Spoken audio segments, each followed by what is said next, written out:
Yeah, so how it came about was my mum got a phone call from a friend of hers basically saying that they're doing an open audition for the Harry Potter films. There's one in Leeds and one in London. They're looking for twins. Do Oliver and James fancy going along? And unfortunately it was a Thursday, and although several teachers said you should stay in school, I didn't, and it was the best decision I ever made.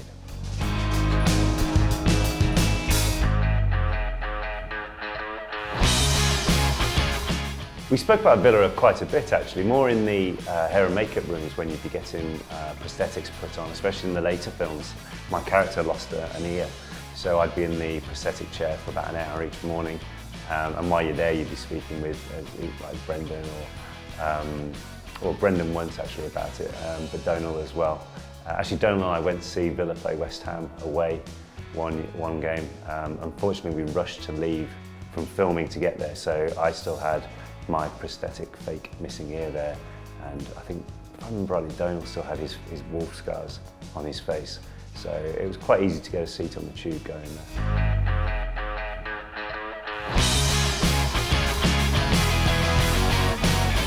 Best Harry Potter film? To film, me personally, I enjoyed filming the Goblet of Fire, which is the fourth one. We were able to grow our hair out.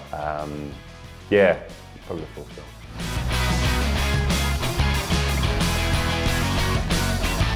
In real life, there's two reasons. One, because I've already got the shirt and tie, so Gryffindor. But also, if you look at the emblem, even when we were filming, I'd look at the Gryffindor lion, and it looks just like the original crest from Villa.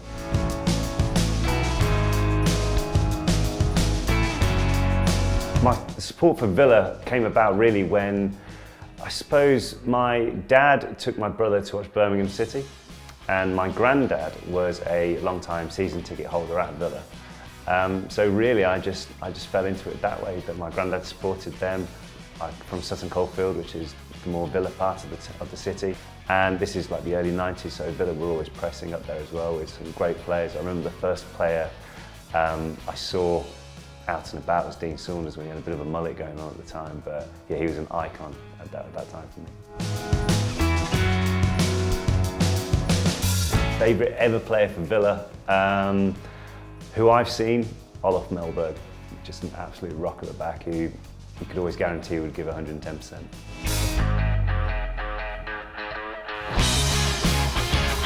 Yeah, the away days was really fun actually. I think to be able to do it with a club icon like Tayls as well is pretty special, because we didn't have to buy one drink the whole time when we were walking around there as well.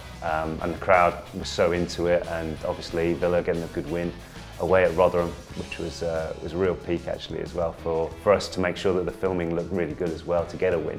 But it was brilliant, so much fun. I'd love to do it again one day soon. Actually, I did get asked by another professional sportsman to, next time we did one, if he could come along, which is Jamie George, the England and British Irish Lions prop forward for rugby union. So that could be a good one.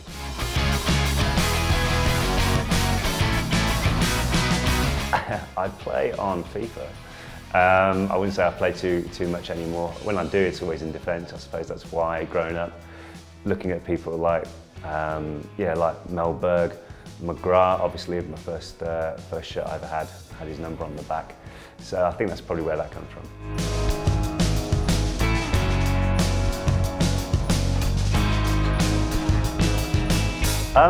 I can't say I've ever spoken about football with them. It was more about the job, what we were doing at the time. There were other guys in the cast who supported different teams, but it was certainly nice to know there was quite a few guys who supported Villa, both on the crew and also in the cast. So I remember the first day of production really for me on the first film, and you do a read-through. So pretty much all the cast are in a room, and you sit around a huge table set up, and you read through the script.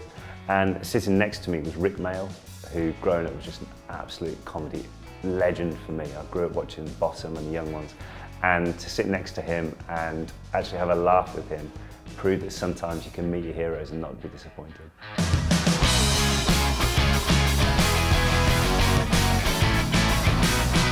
Yeah, so fortunately over the years I've been getting to know Tayls quite well, and we've had some really good times, both at Villa Park and away from Villa Park as well. We're both proud ambassadors of the Harry Help Others charity.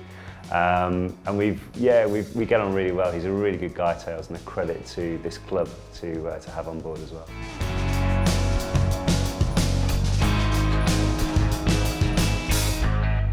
Harry was just an inspirational character. I remember the first time I met him and listened to one of his talks just about his journey, his story, and the fact that even though his brain tumour wasn't operable or curable, that he was still doing so much so other people didn't have to go through that. And I proudly wear my Harry bracelet all the time. Got the ball next Saturday in Birmingham, which should be really fun. It's always a good night, good fundraiser as well. And I was actually fortunate enough to come here with some of his family and Tayls at the club when they played West Brom a few years ago, not long after Harry had passed, and went on the field, and the crowd did a millet applause for him. And that was a very special thing. 42,000 people, different parts of the city, singing One Harry Moseley it's enough to send tears down anyone's face. So coming up, I've got a bit of a road trip going on. Coming up, I've got a work deal I'm just about to sign the contract for, which is going to take me on the stage, which should be really fun. And then after that, off to America for about 3 weeks into the, hopefully I'll be watching the start of Villa in the Premier League by the time I get home.